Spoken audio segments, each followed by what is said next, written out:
Esav in utero, Rivka had felt rumblings. What was the fight? What were they battling? There was a battle going on. This was the battle between good and evil. Esav is the one who represents the unadulterated evil. That's Edom. That's the Edomites. Who destroyed the second Beis Hamikdash? Edom, the Romans. We still haven't recovered. Hayidayim idei Esav. That if Esav has the upper hand, God forbid, Yaakov will be decimated, except only because God promised us that we will be eternal. As much as they decimate us and try to annihilate us, whether it was Haman, whether it was Hitler, Yimach Shemo, whether it was Chmielnicki in the 1600s, where most of Eastern Europe was destroyed. He was a Tatar. Nevertheless, we're still thriving, we're still here. That's only due to God's promise. But if it was up to Esav, up to the Edomites, they would eradicate us, annihilate us. There wouldn't be a vestige of a trace of our existence. So therefore, the Lashon Hara, what does it represent? Lashon Hara represents exactly what Esav, what Amalek is. That's the epitome, that's the five. The five is a confirmation of what his essence is. We find, Mish tells us in Pirkei Avos, when does a child start learning Chumash? At the age of 5 years old. It says, Ben Chumash leMikra. Why 5? So you'd say, well, that's the age. There's nothing which is just arbitrary.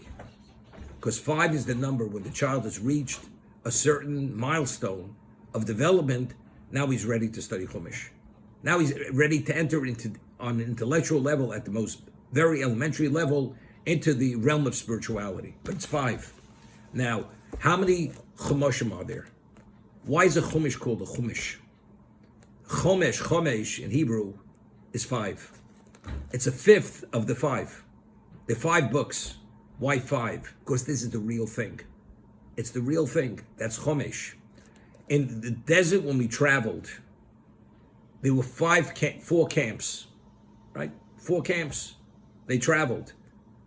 But what was the center camp? There were 5. There were 4 camps of the tribes. What was the center camp? The center camp was Machne Shechina. That was the divine presence. That's where the Mishkan was. What brought it all together? What gives Jews relevance to one another? Of course, we all accepted God as being the omnipotent one, and we're all part of him. So therefore, Hashem, God is the 5th. So the camp of the divine presence was in the center. That's real. What happens if the Shekhinah should depart from us? We have no value. No value. We'll see in a moment. God says, if Jews speak Lashon Hara, God says, I'm out of here. I don't want to be associated with you people. So what happens if the center cohesive element is no longer there? We lose our status of existence. Then we're just swept away. That's the reason why we're going to see in a moment.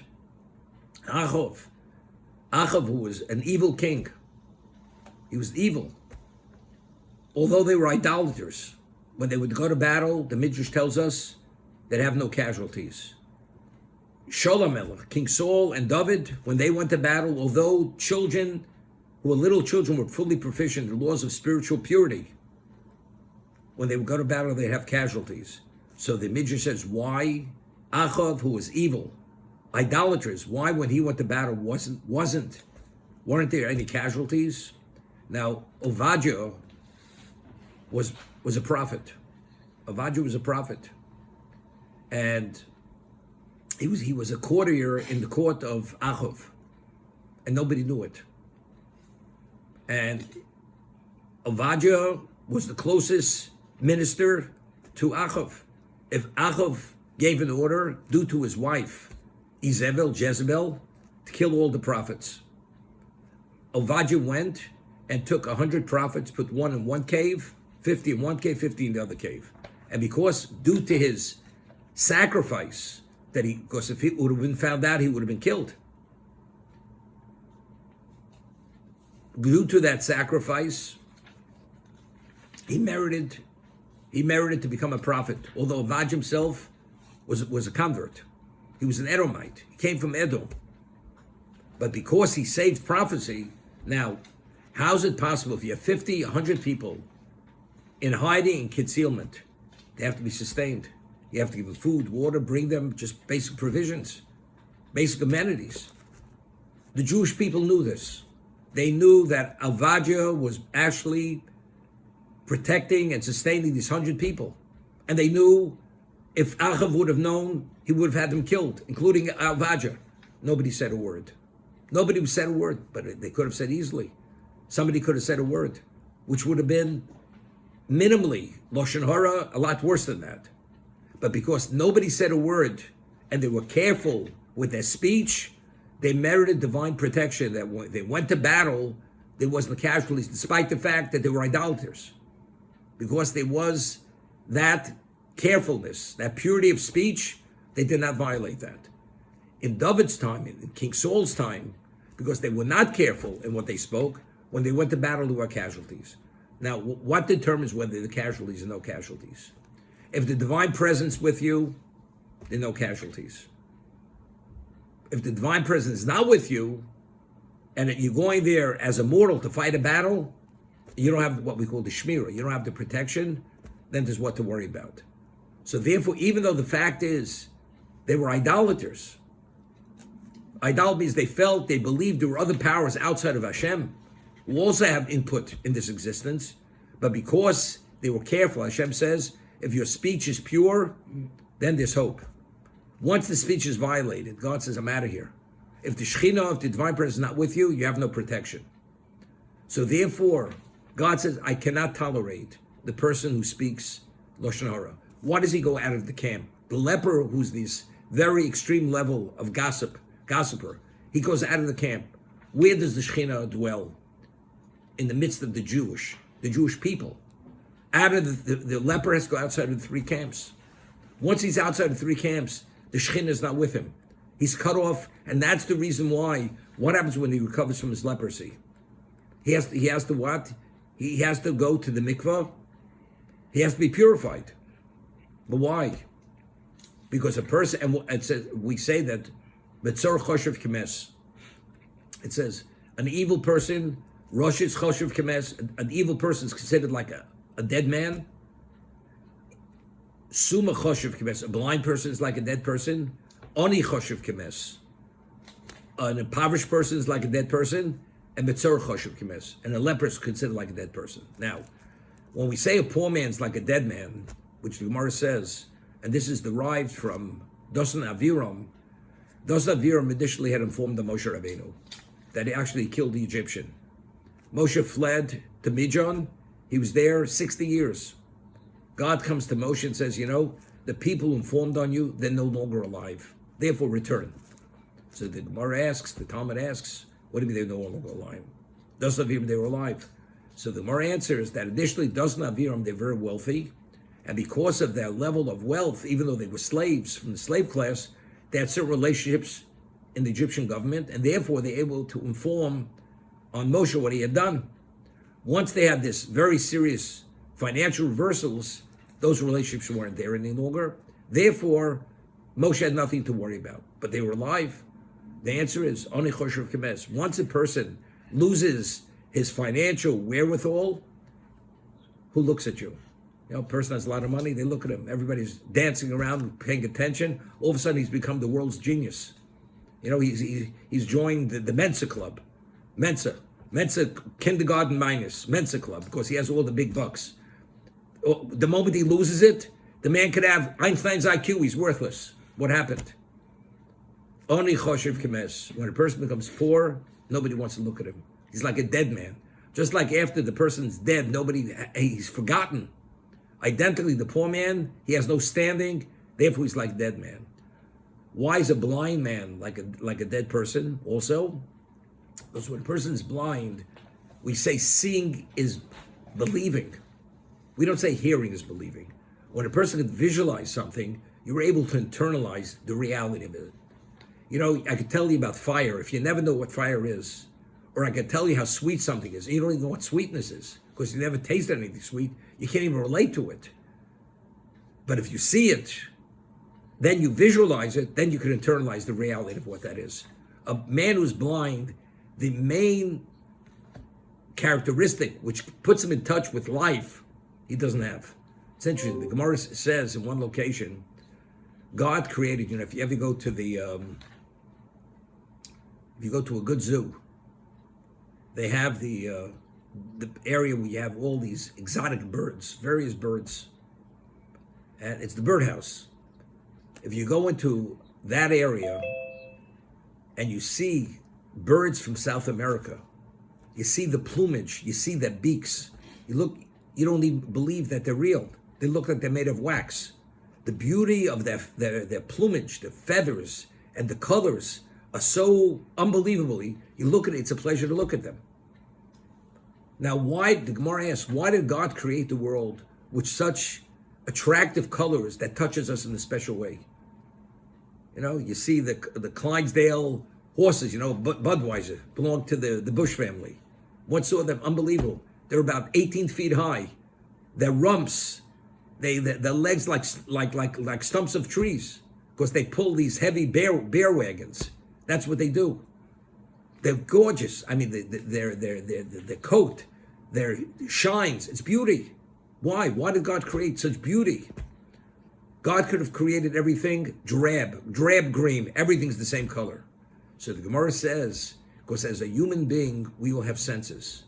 And when we're touched, our senses are touched, it activates us and it motivates us and gives us a certain sense of being alive. That energy is important to succeed in life. That motivates us, that draws us, that gives us vibrancy. That's why God created all the various colors. You have green, whether it's vegetation, you have various colors. This is all to touch us in multiple ways, and therefore we should be more productive. That's the Gemara. So if a person, God forbid, is blind, and you're not privy to all this, so what touches you and gets you moving and invigorates you and activates you, it's not there. Therefore, relative to what you could have been, only choshev kemes. I mean, either assume a blind person is like a non-living person. He's missed life. He doesn't have that opportunity of life. But a Metzora choshev kemes, a leper, because again, where is the Shekhinah? Where is the divine presence? In the midst of the camp of Israel. He goes out of all the camps. He's all by himself. There's a famous word. There was a Jew. His name was Reb Mordechai Pagramansky. Interesting, you have to repeat the name a few times just to be able to pronounce it. Reb Mordechai Pagramansky. Mordechai Pagramansky himself, originally, his father was a very observant man. His mother was a daughter of one of the leading Torah sages. This is before World War I in Europe. His mother was widowed at when she was a young woman, and she was left with a son and a daughter. And she married a man who was, at best, traditionally observant, not religious. So, could you imagine? In those days, a widow, she had no choice. She married who she could marry. She married this man who was really of the secular representation of the Jewish people, and the children were not observant. They couldn't even read a Hebrew letter of the Hebrew alphabet. And this Mordechai Pagramansky was a genius beyond genius. At the age of 14, 15, he had a network of hardware stores, paint stores in Lithuania and Russia. He was a millionaire at the age of 15. That's quite a genius he was. There was a person by the name of Rav Eli Lapyan, who was the last living student of the Alta of Kelm, who was the primary student of Rabbi Yisrael Salanter, would go and travel to all the villages in Europe and cities looking for Jewish children who had very exceptional potential to become future Torah leaders. Because many of them, because of what was going on with the Haskalah movement, Enlightenment movement, many of these kids, these children were really not attended to properly. And although they excelled in other areas, but Judaism, they were like a lost generation. And he came upon this young man, this Mordechai Pagramansky, and he finds out his grandfather's a leading Torah sage. He's not even observant. And Rabbi Eli Lapian, being that special person he was, this person had a special relationship with the Chafetz Chaim. He himself, at the age of 27, I mentioned the story, he had Gilui Eliyahu. Eliyahu Hanavi had come to him at the age of 27, just to give you the story. It's a phenomenal story. Rabbi Eli Lapian, when he was about 27 years old, he had a very large family, and his wife was deathly ill. She was on a deathbed, and he realized in a few hours she's going to die. He's going to be left with all these orphans. So he was like beside himself. He just went out into the field, and he was wandering, and he meets a person. And the person says to him, "What's the problem?" He tells him the story. His wife is deathly ill. He has this family, and he's going to be bereft, and the children are not going to be raised properly. He has to remarry. It's disastrous. So the person says to him, he says, "You see those herbs over there? Pick them, put them in a pot of water, cook it, and give your wife the liquid to drink. She'll be okay." You know, somebody tells you this, you know, it's like a person loses an arm and has to reconnect, and you say, "You see that? Just get yourself some, Gorilla Glue and attach it to your hand, will start functioning again." I mean, it's that kind of thing. So he says, "But what does he have to lose?" He goes and takes the herbs, cooks them up, gives his wife. Within an hour, his wife is fully recovered. Fully recovered. A miracle. He didn't know who this person is. The man disappeared, never saw the man again. See, because of who he was very special. He suspected this was Eliyahu Hanavi. Didn't know. You know, you can believe what you want to believe. Maybe it's not. Maybe it is. Maybe it's not. Fast forward about 5 years later, he's in Warsaw. The Sfas Emes, Alan's a great proponent of Sfas Emes, because he always says over his Torah. Okay, so the Sfas Emes, who was the head of the Ger dynasty, and he was the very special, authored many Sforim on Shas and on Chumash, is there, and people are lining up to get a bracha from the Sfas Emes. He was a great Hasidic rabbi. He had tens of thousands of followers. Rabbi Eli Lapian is a Lithuanian Jew. He's not a Chassid, but he knew this Sfas Emes was a very holy man. He wants to get a blessing. He never came to a Hasidic rabbi before, so there's a certain protocol. You go to a Hasidic rabbi, when you come in, they say to him, you know, they give you a piece of paper with a pencil or a pen, and you have to write your request.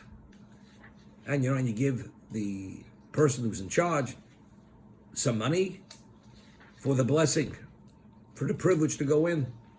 So he writes what he writes on the paper. He goes into the Sfas Emes.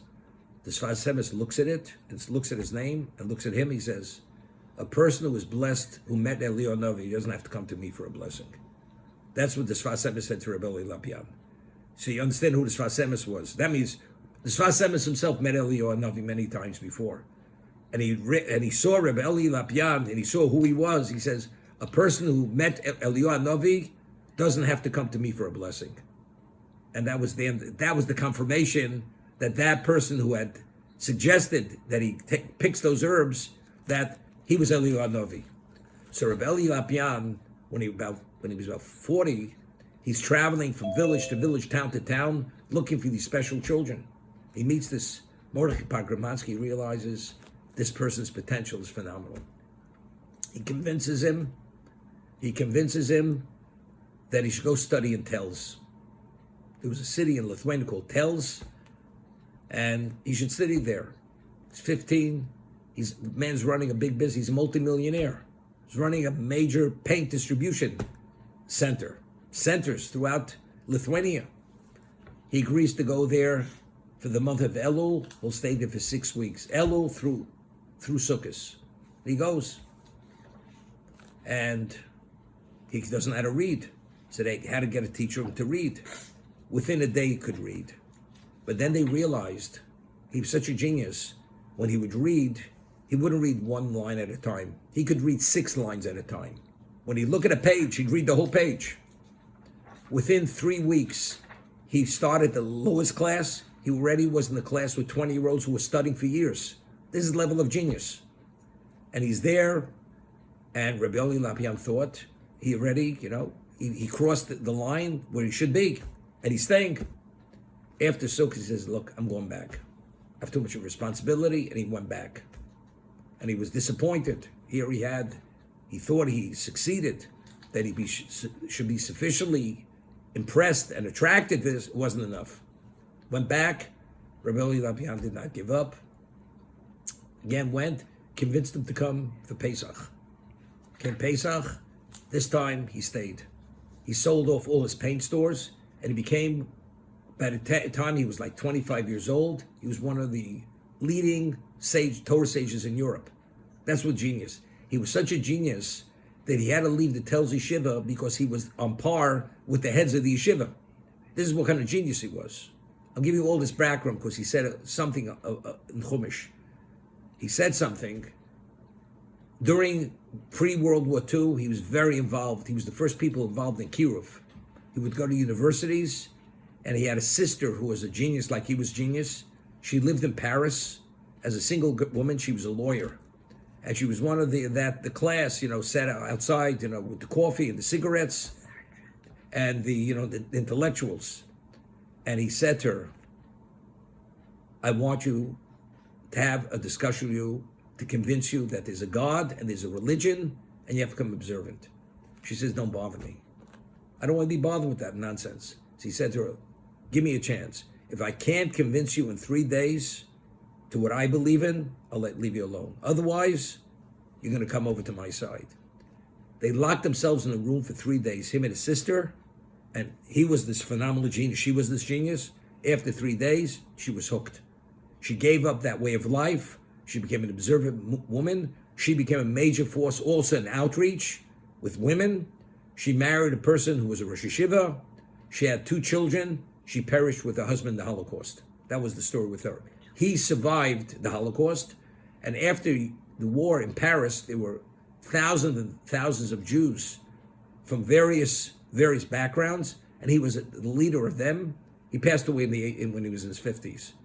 So he said, the reason I'm giving you all this background, just to tell you, he said something. We find that Sarah Imenu, after Yitzchak was born, she saw she wasn't happy with the behavior of Ishmael. And she goes to Avram, her husband, she says, you have to drive the maidservant with her son out of the house. You have to drive them out and send them away. Avram was distressed. He loved Ishmael, and he thought Hagar was a tzaddikas, which she was, but if Sarah Imenu says, so it says that he listened to the voice of Sarah.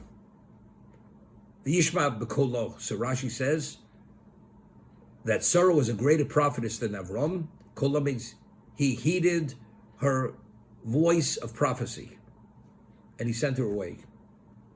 And it says Hagar was Toa Baderech.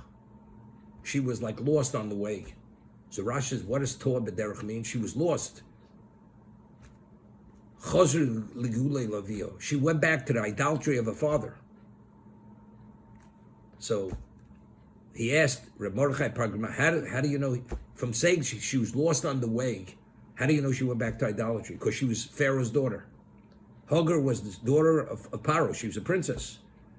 So he says, because a Jew who God's with him is never lost. You're never lost. So if the Torah uses the term you're lost, that means you're cut off from God. A Jew is never lost. So if you're going astray means lost on the way, God's not part of your life. Because if God's part of your life, you're never lost. So what I'm saying, Achav can be an idolater, but you don't speak Lashon Hara. And they don't speak Illa. And the proof in the pudding was that Avaja, he hides 100 people. Somebody could have easily informed on him. Nobody informed on him. That means God's with you. God's with you, you're protected.